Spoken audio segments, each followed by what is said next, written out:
వారాహి గుప్త నవరాత్రుల్లో ఇది 3వ రోజు.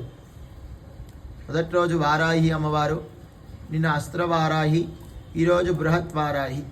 స్వాహ అన్నప్పుడల్లా ఏమనుకుంటారంటే బృహత్వారాహి దేవ్యా ఇదం నమః, స్వాహ అన్నప్పుడల్లా బృహత్వారాహి దేవ్యా ఇదం నమః అనుకుంటూ ఉండండి. ఒక్కసారి నిటారుగా కూర్చొని కళ్ళు మూసుకొని అందరూ కూడా ఆ యొక్క వారాహి అమ్మవారి రూపం ఎలా అయితే ఉంటుందో ఆ యొక్క అమ్మవారి రూపాన్ని ఒక్కసారి మనస్సులో తలుచుకోండి. మీ యొక్క ధర్మబద్ధమైన కోరికలు ఏవైతే ఉన్నాయో ఆ కోరికలన్నీ కూడా త్వరగా సిద్ధించాలి. భూ సమస్యలు కానీ, అలానే కోర్టు సమస్యలు కానీ, కామ్యము మన కోరికలు కానీ త్వరగా అవ్వాలి అని చెప్పి అమ్మవారికి నమస్కారం చేసుకోండి.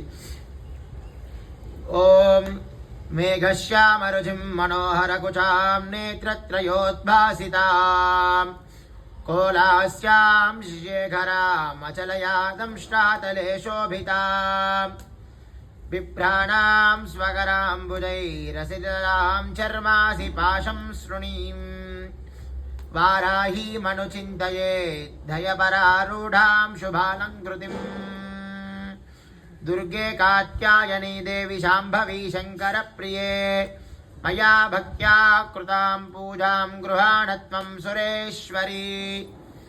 ॐ ऐं ग्लौं ऐं नमो भगवती वार्ताली वाराहि वराहमुखी ऐं ग्लौं ऐं अन्धे अन्धिनि नमः, रुन्धे रुन्धिनि नमः, जम्भे जम्भिनि नमः, मोहे मोहिनि नमः, स्तम्भे स्तम्भिनि नमः.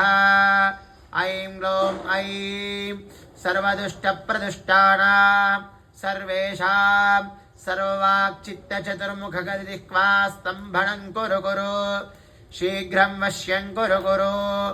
ऐं ग्लौं ऐं ठः ठः ठः ठः फट् स्वाहा